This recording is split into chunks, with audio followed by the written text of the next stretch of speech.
We in it shall be remembered. We band of brothers. This is amazing.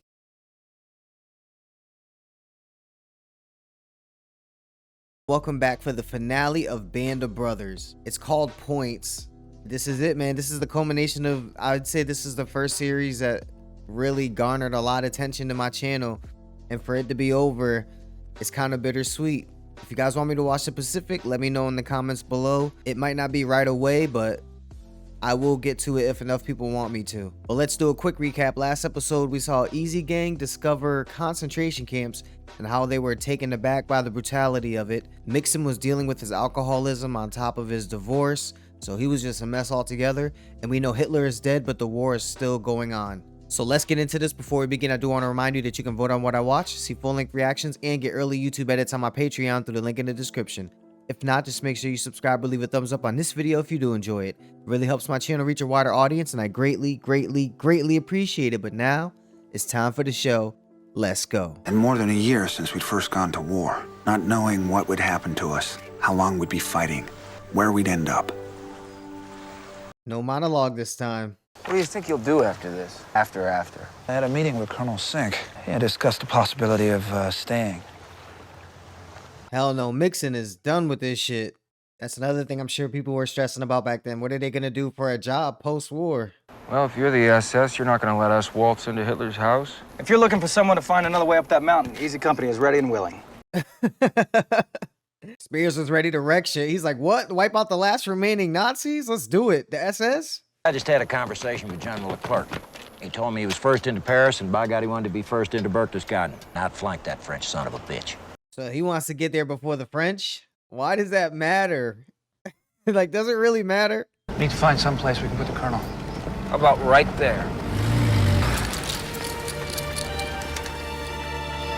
God damn. Is that a hotel?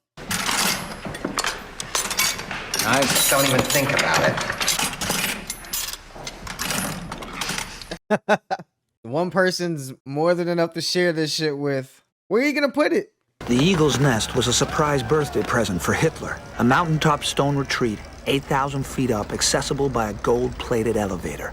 What a pretentious asshole. Of course he would have a gold elevator up to something called the Eagle's Nest. That was just a fucking fortress. Why wasn't he there when he died? From Corps just came in, effective immediately. All troops stand fast on present positions. German army surrendered. What? Get the fuck out of here. I got a present for you.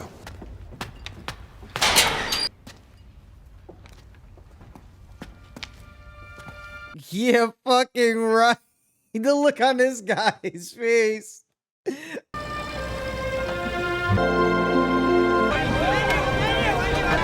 war is over! Yes, sir. Now y'all can go on with y'all love lives or find a love. Have all your men collect the weapons, deposit them at the church. Please accept this as my formal surrender, Major. You may keep your sidearm, Colonel. And they're letting him keep his gun on him? It must not be loaded, right? Maybe it is? I don't, that's some weird shit. The going is brutal, and our casualties are high. Okinawa is the next big step towards victory over Japan. Yeah, I forgot all about that. That there was a fight happening in Japan, too. It'd be nice to see a perspective of that. Seems they want me to stay around a while. You serious? How many points you need? 15? 15? Jesus Christ, I thought I had it bad. Oh, you have to get a certain amount of points before you can be dismissed? Never knew that. General Taylor has also announced that the 101st Airborne Division will definitely be redeployed to the Pacific. Oh, so that's what the Pacific show is about? It's like after this?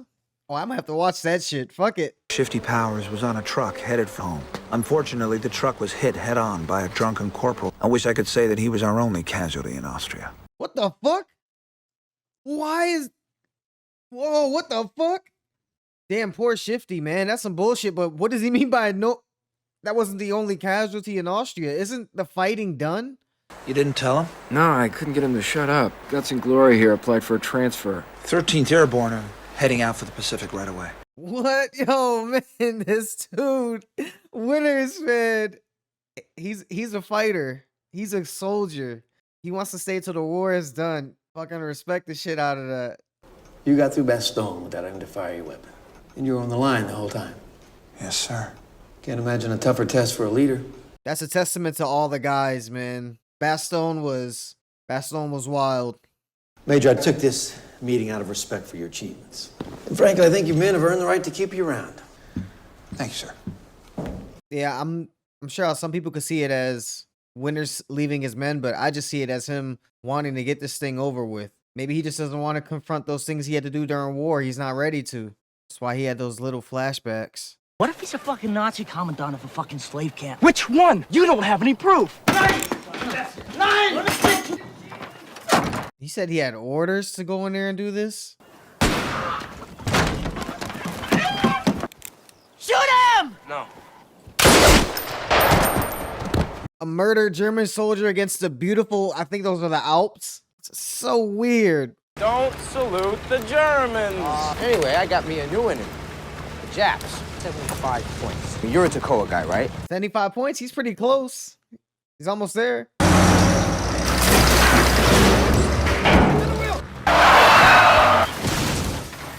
Oh, Jesus.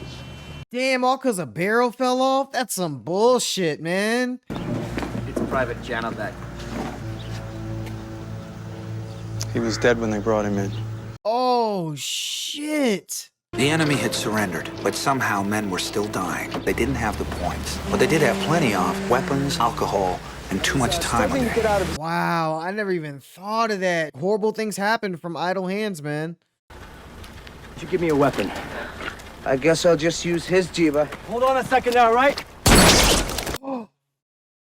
What the fuck? What the hell is wrong with people? I don't think there's any hope. Find the shooter. I want him alive. What are you doing? We're gonna go find a brain surgeon. We're gonna go find a brain surgeon? Oh my god, yes, Spears, man. What happened to him? He was shot in the head. Come on. If you want him to live, you'll help me. First, by putting that away. Listen to him, Spears. Come on. Where is he? Is he okay? Where is he? Replacement. Our company. Some replacement from I Company. I wonder how much of this was real.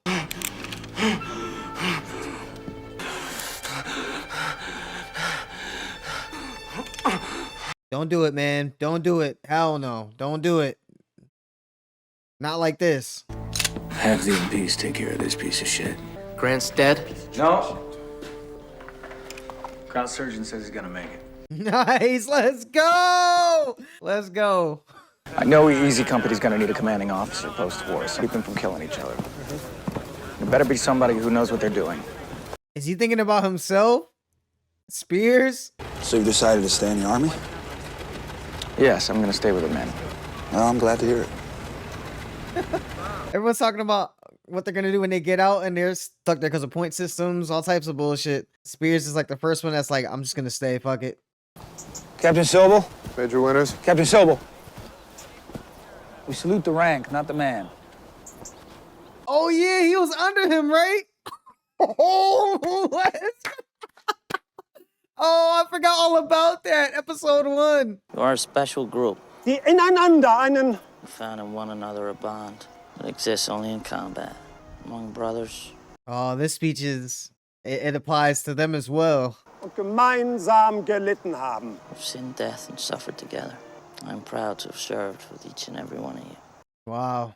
It just makes you think, man. To see it affect the U.S. soldiers too, just says a lot. But Compton came back to see the company to let us know that he was all right. Let's go, Buck. In 1961, he went out on the ocean alone and was never seen again. Oh, that's fucked. Bull Ranneman was one of the best soldiers I ever had. Yes, he was. Lipton became a glass-making executive in factories all over the world. Harry Welsh became an administrator for the Wilkes-Barre, Pennsylvania school system. Hey, at least these guys got jobs after the war. What about Mixon and Winters? Did they say what they're up to? Listen up. Got some news. This morning, President Truman received the unconditional surrender from the Japanese. Yeah, let's go. War's over. Everyone's going home. He was divorced a couple of times. He married a woman named Grace, and everything came together for him. My friend Lou died in 1995. Rest in peace, Mixon. A very unusual feeling. It's a very unusual. I knew that was Winters. We knew that we could depend on each other. Lipton! So brave is unbelievable. I don't know anybody that I admire more than Bill Garnier and Joe Toy, and Sometimes it makes me cry. The real heroes, the fellas that are still buried over there, and those that come home to be buried. He said, from this day to the ending of the world, we in it shall be remembered. We band of brothers. This is amazing. Grandpa, were you a hero in the war? Grandpa said no, but I served in a company of heroes.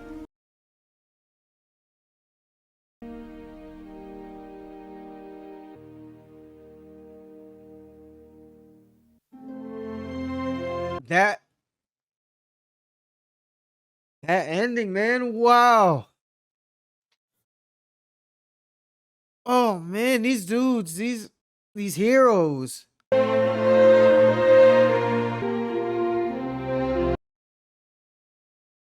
I'm like speechless. I can't think of anything to say.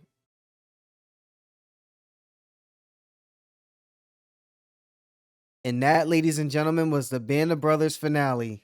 Talk about a great wrap up. Talk about a wholesome and heartwarming ending. I've only been watching this show for a few months, and I know I'm not going to forget it. These guys have lived for 50 plus years since this has happened. I think 70 plus years. Well, I mean, I'm sure some of them have passed by now. This came out 20 years ago, but to see their faces, to see what they were up to see how it still affected them coming straight from their mouths. What a show. What a show. What a show.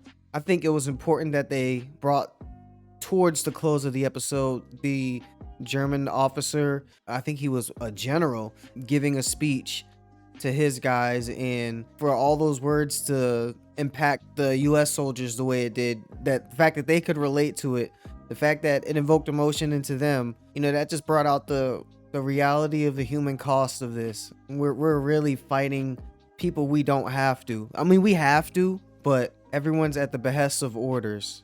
It's not personal. That's the best way to put it. It's not personal. They're trying to kill you and it's not personal. Like, how crazy is that? That's war. That's how crazy war is. I'm curious how much of the events in this episode were actually real, from the deaths, the way people died. I know in some earlier episodes you told me, like Blythe, they didn't necessarily pass the way the show portrayed it. You know, they actually lived for 20 more years.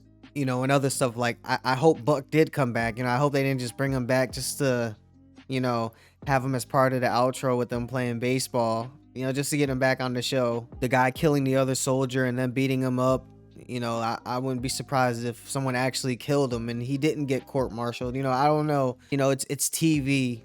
I'm sure you guys will tell me what was real and what wasn't and how real it was, or if we just don't know, but I'm just gonna take it as this is what happened until someone tells me otherwise. It's crazy because we saw the guys talking about what they were gonna do when the war was over, and in this episode we actually got to see some of them when it came close to that decision, just pondering what they were gonna do, if it was the right decision, them being upset about not having enough points even though all the stuff that they went through. I think the point of this episode, the point of the episode, and it's called Points, was how flawed that system is.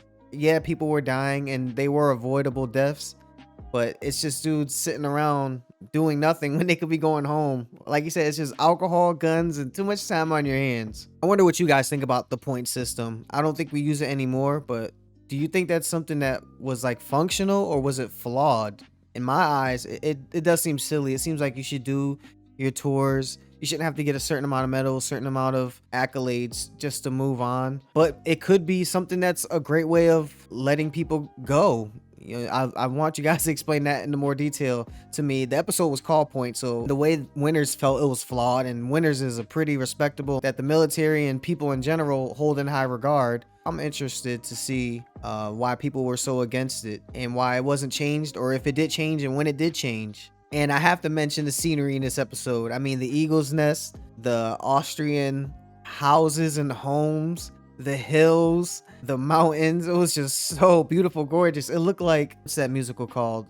The Sound of Music, I think it's called. It just looks so green and fresh in springtime. And the nice shining lake, you know, refreshing dip for winters and mixing too. And the women were beautiful too. So it's a great place for you to relax after war, to calm down. They were using that as a pit stop before they went to Japan, but thankfully we were able to end that fairly quickly after Germany was taken care of.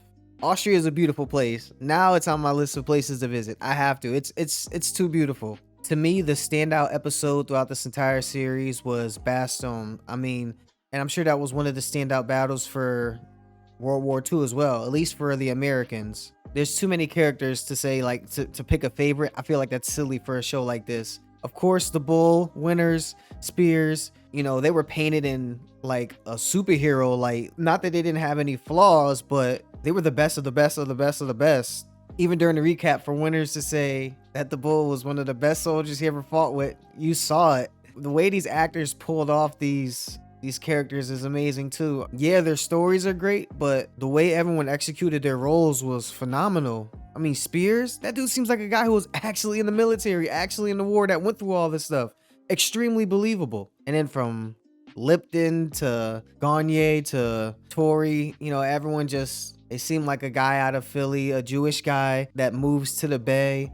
Just awesome, man. Just great acting up and down. And the fact we got so many people that would eventually become huge movie stars, massive movie stars, that just makes it even less surprising that something like this would be this good. Of course, Steven Spielberg did an amazing job. Tom Hanks did an amazing job producing and directing wise.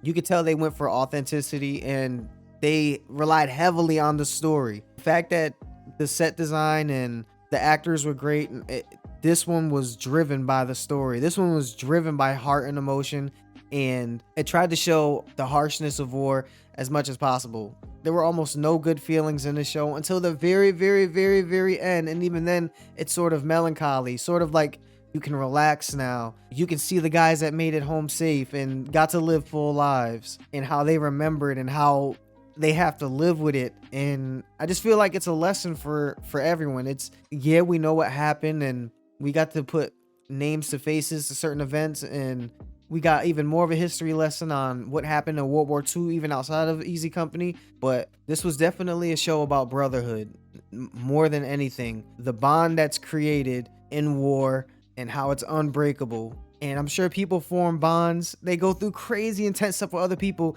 and that bond is just there forever. It's just war. It's unlike anything else. To see someone you went to college with after all these years, or someone you grew up with as a kid, and then seeing them decades later, or someone you went to high school with, it's just not the same. Even someone that you were best friends with, and then you don't see him for 30 years, and then you see him again. It's great, you know, to catch up, but to see someone you fought with, I'd probably break down and cry every time I saw them. It feels like 10 years that passed and I saw them. We gotta catch up. We gotta talk. I gotta know about your family. I gotta know what you've been up to. I gotta know how you're dealing with things. Unimaginable. The feelings that this show brings out of you is, I can see why people look out for the reactions to this, because there's nothing more real than the truth. There's nothing more real than war, and there's nothing more real than the brotherhood that comes out of it. I didn't know this show was going to be this good. I'm so glad that so many people gravitated towards this channel because of this show. Now I get it. Now I know it's good. So now I have a base of subscribers that are honorable as hell, that are good people, and they value people doing the right thing, and people that have served. They understand what it took for the world to be the way it is, not just America, what people had to go through to make sure the world is the way it is right now. So I can do this reaction videos and be on YouTube and just live my life even outside of this the way I want to. You know, a lot of battles and wars had to be fought, some not literal wars, to get the world to where it is now. And as brutal as Vietnam was and as crazy as it was, I don't think anything is as more important in the last century than World War II. Thank you to everyone that has served in any war. If you served in World War II and you happen to be watching this, I can't believe it's an honor. For one, that would be a complete honor. To the people in this documentary, you know, in case they're surfing, or someone that's a family member of someone that served or is directly related and someone that was in these events, please thank them for me. I didn't know it was to this extent, and now I know. I would love to meet these guys in person and shake their hand, or meet someone from their family and pay my respects in person. This is probably the greatest series I've ever seen. But in light of all the sadness, happiness, another series is done on the channel. I cannot believe it. We're moving on to the next show. I'm still trying to figure out what I'm going to do after this. After Chernobyl and after this, there's going to be 2 show slots open. Right now, it's looking like, as far as new shows, it's between Black Sails, The Pacific. I made a list. I can't remember the names of all the shows. If anything stood out to you in this episode, or there was anything I might have missed, please tell me about it in the comments below. I hope you enjoyed watching my reaction. All I ask is that you leave a thumbs up and subscribe if you haven't yet. You can also vote on what I watch, see full-length reactions, and get early YouTube edits on my Patreon through the link in the description. You guys are the best. We're a family. You know that. That's it for me. Until next time, spread peace and love. I'm out.